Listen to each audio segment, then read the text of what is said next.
listeners to the Mindful Living podcast. I'm your host, Sana, and this is the space where we explore stories every day, how they meet radical transformation. And today we are not just talking about healing, we are stepping inside the spaces where harm begins and asking what it takes to transform them. Now, listeners, my guest today is Christopher Quigley. He is an artist, activist, and a survivor. After suffering two life altering strokes in 2023, Christopher, well, could have gone quiet, but he chose to reimagine his voice. And with it, he also reimagined the spaces where gender based violence often starts: bathroom stalls, locker rooms, and the so called in between places that society overlooks. And through his non-profit Alchemia Art Workshop and his national project, which is transformation of dangerous spaces, Christopher creates immersive installations that force us to look, feel, and maybe heal. So, today we unpack his journey from survival to expression and how art holds perpetrators accountable and what it means to reclaim dangerous space as a sacred ground. So, Christopher, welcome to the show. And as always, I'm absolutely honored to have you here with us. Oh, thank you again. Thank you so much for speaking with me again. It's always a joy. Oh, Christopher, so, uh, many of us, we dissociate from harm when it's woven into a daily routine. We don't always realize what that familiarity, it doesn't equal safety. So, uh, if you can take us back to that moment, which started the journey of creating Alchemia Art Workshop, and create and when you realize that these everyday spaces like locker rooms and bathroom stalls, they held more danger than people admit. so where this started was a conversation about housing.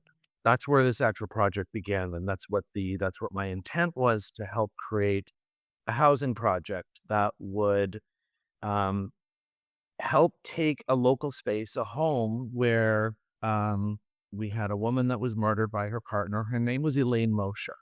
And I always want to be sure that I give her name credit, because her name is, or this project is sort of dedicated to her memory. And it's what spawned this project. It was born out of grief, and I wanted to create spaces or take homes Mm. that had, where women had been murdered, and convert them into safe spaces that would be part of transition homes.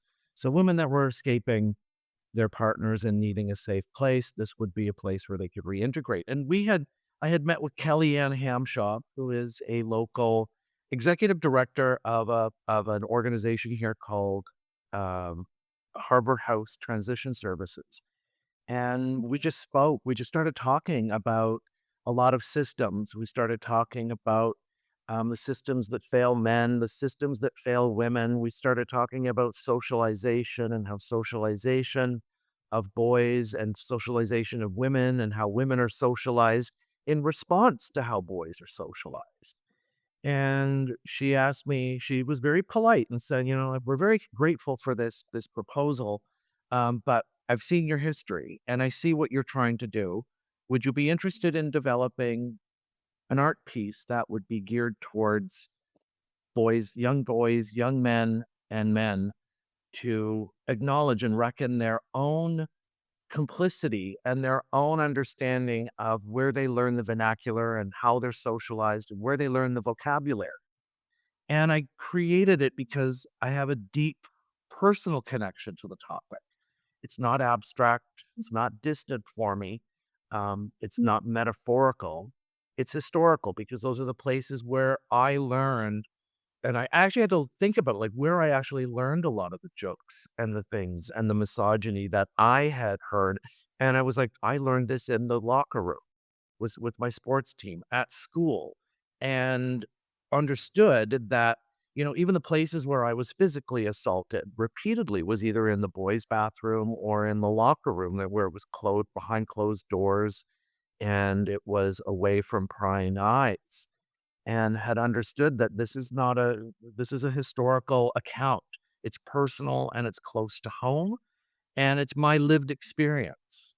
And it's my way of turning a point in my life that was very painful into something that might actually help others. And so I looked at this and I was like, oh, these are the spaces where I experienced the most violence. It's where I learned the language, where I learned the jokes that I shouldn't have laughed at. It's where I learned how dominance is displayed and where boys learn this. And so on a literal level, I'm talking about the physical spaces like locker rooms and bathroom stalls and, like you said, those quiet, overlooked environments that we kind of do away with, to also on a metaphorical level where it's like the emotional and psychological spaces that we hold in our hearts and in our inside of us, like trauma and shame, exclusion and fear. And I created 8 recreated, reimagined bathroom stalls, public bathroom stalls that each touch on a theme of gender-based violence and how boys are socialized and how they learn and what they learn. Hmm. No, that is really, really thoughtful and a very empowering, uh, yet to some extent it can be such a harsh realization, because most of the times, as I mentioned in the beginning, we kind of don't even realize for the fact, because it's happening. These conversations, they're happening so naturally and kind of organically, that we do not even are aware of the fact. Um, and uh, do you think, Christopher, that the cultural silence around these spaces is this part of why the violence there persists? This is a really good comment, and thank you. It is because we're shaped by these things. We're shaped by those experiences. We're shaped by the things that we don't always name. And this is meant to bring those spaces into the open so that we can finally see them, feel them, point them out, name them, and then start to fix them.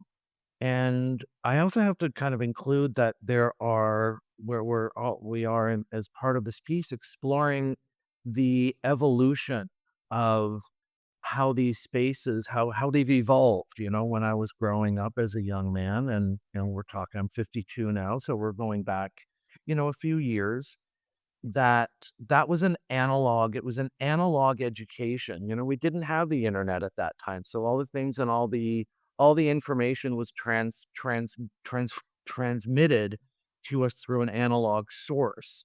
And so one of the other spaces that we're having to look at that's becoming a dangerous space are the online platforms. And the online platforms that allow men, and I will call them what they are. These are mediocre men with a microphone. They are at the pulpit with a large following. They have young boys and young men following this language and this rhetoric. And they're creating a culture, and they're socializing these boys and young men and even, some older men at a scale that we just can't comprehend. And I have to Mm. look at the online spaces that are being created, the online forums, the chats, the videos, the all of those, as the online organizations that allow these people to be monetized, that allow them to have an audience, that they are complicit, that they are creating dangerous spaces for these men to espouse these very dangerous these very dangerous ideas, and we're looking at young men and boys being radicalized earlier and earlier. And I think that's the term that I think we have to really address is it is a radicalization because they're not being taught how to love, they're being taught how to hate. And they're doing it Yeah. behind closed doors in their bedrooms and in their own bathrooms at home. And when they're told to come out for dinner, they turn their iPad off, they come out, and what they've learned is who to hate. And a lot of it is being directed at women. And that is where we have to start addressing and start looking at and pointing out and saying, this is the problem. This is also a problem. These people are creating spaces for these people to espouse this type of rhetoric and this dangerous rhetoric.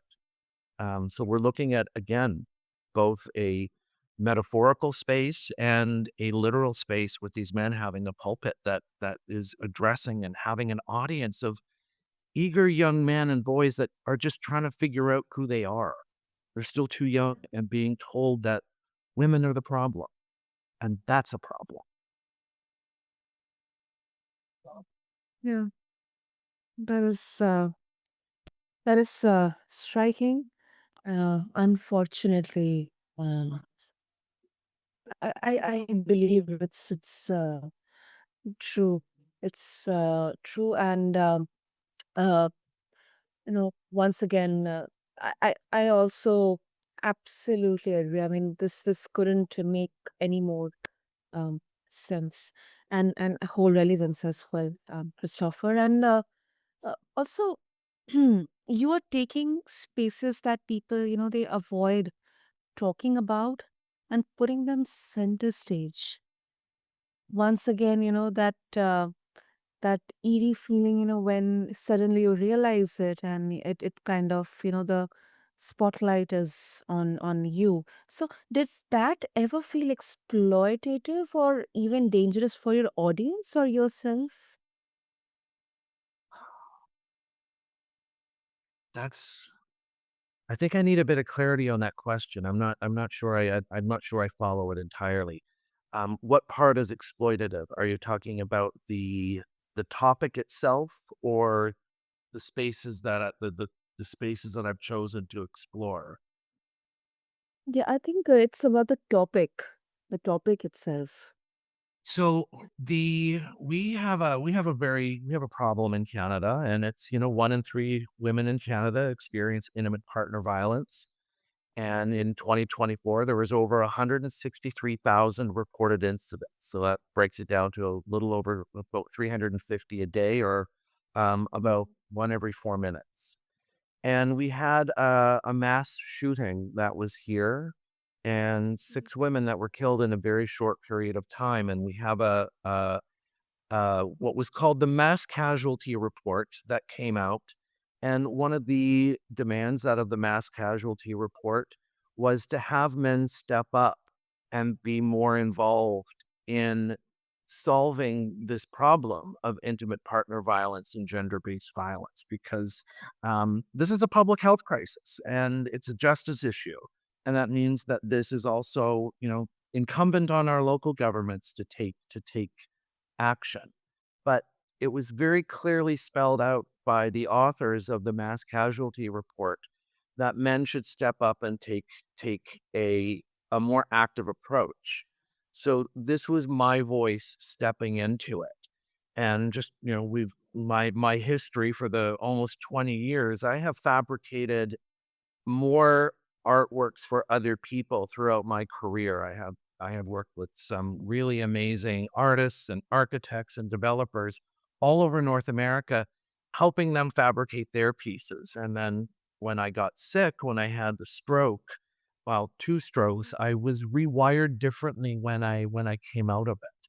I am a far more emotional man than I was previous because I was in corporate and I had a very different trajectory, a very different life. And I hate to I don't want this to come across as that I'm trying to mythologize having had the stroke and what came out of it. But I looked at this and I was asked by Kellyanne Hampshaw, who's the executive director here, to develop something, and I took it very seriously. And the emotion that I had, revolving around Elaine Mosher's death was real because it hit me. I am a far more emotional man. I feel like I'm far more in touch with that side of me than I was before, and I felt compelled to be part of this, to be a part. And we have to also look that this isn't, gender-based violence and intimate partner violence, as much as it is, it's called a women's issue, it's actually a men's issue because women have, been at this for decades. It's Mm. tireless daily advocacy and education and awareness campaigns. And, the numbers remain stubborn. Those don't change. And the reason is that too often men aren't part or not as much a part of the conversation. And I wanted this project to change that because I wanted it to be a piece that went, you know what, this is no more. It's going to be something that invites men into the dialogue in a way that's really direct and human and impossible to look away from. It's just one man's response. It's my voice. I don't have all the answers, but this was my contribution. And that's the way I had to look at it. If the the term exploitative, I'm not sure fits because this came from a place of genuine interest and it's genuine. It is what I wanted it to be because I wanted it to be a space where real change can start. And I'm inviting men in to feel something, to feel some discomfort, to sit in the mess that they've created, to acknowledge it and to lose the illusion of control and understand that, we have to help fix this. This is what we created. We created this. And the women have borne the brunt of it for, a millennia. We have to break that. And yeah, that's a very long-winded answer to a really poignant question you gave, but I hope that was I hope that kind of fit. No, absolutely, and that was more than enough because it kind of beautifully summarizes the reason, the motivation behind doing this. It's not just for the sake of it, but there are lived experiences. There is a bit of vulnerability in there. However, it's more towards uh, what has been or is happening is still unaddressed, or people they tend to not address to this. um, and I think through your visualization and um, through this you are trying to get into bring this into limelight, which can be, because it's confrontational. Yes. uh, it can be really really uncomfortable, especially when we talk about men. um there's a bit of insecurity when it involves a kind of something which is opposing to what they believe, strongly believe, and the circle around them, the people around them, they also kind of are a part of it. So it can be Sure. really confrontational.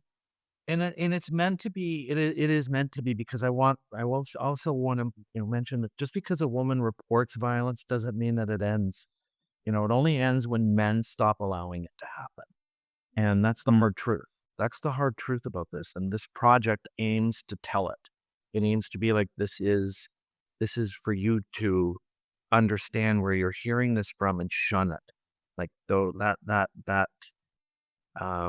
rhetoric that they're hearing, that they're bringing on is not helpful, and it's not you need to there needs to be far more action, and if this project can help steer some young men and boys into a better direction, that's the goal. And, and you mentioned this comes from lived experience. I've seen it in my own family. I've witnessed abuse many times. The police, we've had, there have been police interaction with our family and with our family members. And this isn't a, this is only coming from my own lived experience and expressing it in the only way I knew how. True. And before we wrap up, Christopher, as you mentioned about your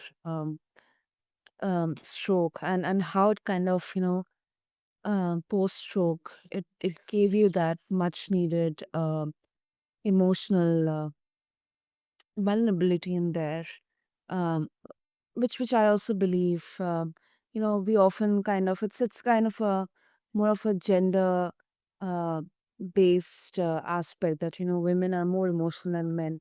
If men are emotional, that's something very not much common. It's kind of brushed around or shunned off in general conversations, often seen as a weakness, but it's not. Uh, so, what was the most unexpected in that journey? Like something you didn't see coming. The scale of this project, I did not see coming. When we talk about the emotions, and you're very correct when you state, men are taught not to acknowledge their emotions. Men are taught, and I'm they're meant to stay quiet. They're meant to grow up, be a man, and there's a tremendous amount of cultural shorthand that Mm, is established around men and how they approach their life and how they are formed, and like everything from don't stop crying, be a man, buck up, do all these things, don't be, and if I can swear, you can might have to black it out, or but don't be a pussy, don't be all these things, and it's all these things about regressing and not acknowledging that you have feelings. And when I got out of the stroke, the it did rewire my brain. Like I said, I'm a very different person emotionally than I was prior to the stroke. I feel things far more deeply. Every conversation, little things that happen between me and friends, those things hold a tremendous amount of weight. And I've learned, over the past 2 years I tell my friends and my family I love them all the time because I do. mm, I feel this incredible sense of empathy and joy in everything I do now. And this project was just a really great way to focus that and be like, I don't have to listen to the voices that are telling me to stay quiet. I don't have to listen to that training and that hidden curriculum that we learned in school. I don't need to mm, acknowledge that anymore. But what I do need to acknowledge is that there were points in my life that I was complicit, where again, I laughed at jokes I shouldn't have. I said the things I shouldn't have. I may have stayed quiet in the light of, understanding or knowledge of somebody else's issues that they were having regarding their partners. But I'm looking at this, it's just for people to open up space in themselves and bring it into the light and invite people to feel and reflect, and much like me, maybe start healing. absolutely. Absolutely. And before we wrap up, as in, I think when it comes to confronting pain and healing, um, you know, if we look at psychology, I mean, it tells us that exposing trauma too forcefully, it can re-traumatize. Have you ever wondered, Christopher, that if your work could reopen wounds instead of helping heal? I mean, where is the balance if there is, any Sa- required? How do you create S- that? Sana, I'm so glad you asked that because when I was researching this piece and how to present it, I was presenting it to policymakers and frontline workers and academics.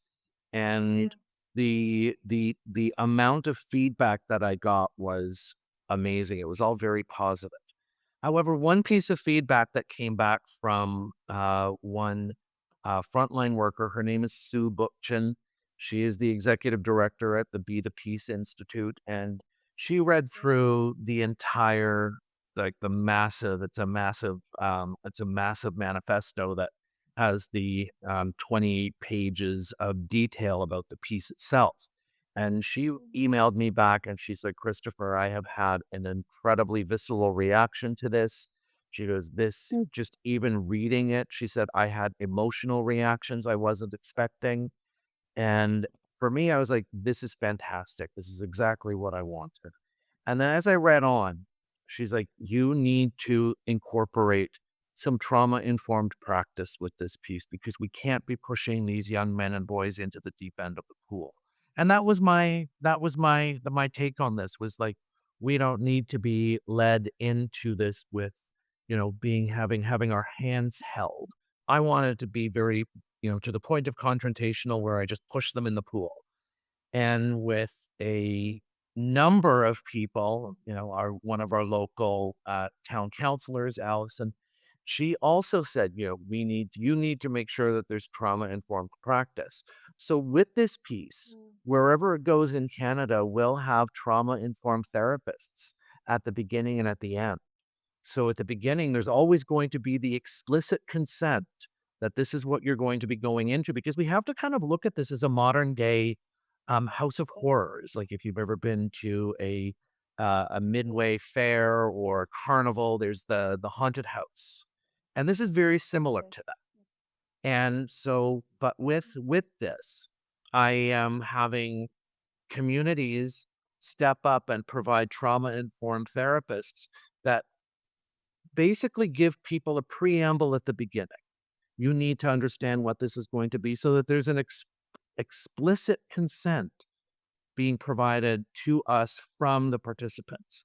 And at the end, these trauma informed therapists will be there to provide a debrief. So each group that goes through will be sitting in a group and discussing what they heard, what they saw, what they experienced, and what they interacted with and having a debrief at the end so that there is some way for this to be developmental and good and have some good come out of it and not just reopen wounds. It is meant to allow there to be an entry point and a soft landing. But in between, it's going to be far more, and you don't have to complete it if you don't want to. However, this is going to be up to the participant. And I want them to have that choice that they are not forced into anything. This is what this is going to be. This may be difficult for some people, but we have people available that will be able to comfort and provide some level of debrief at the end of it and some level of aftercare after the piece, after they've experienced it, because it will have a ability to reopen some wounds for some people and re-traumatize, but that's not the goal. But we do have the trauma-informed practice included in this, and that was very, very much needed. And I'm very glad that I did go down that path because it does allow for this softer entry and more of a soft landing at the end of it. That's a very mindful approach in there, Christopher. I think that is absolutely crucial, essential, and yes, you're right. It's a choice, and it's totally up to the participants, and each one has their own way of healing and looking at this.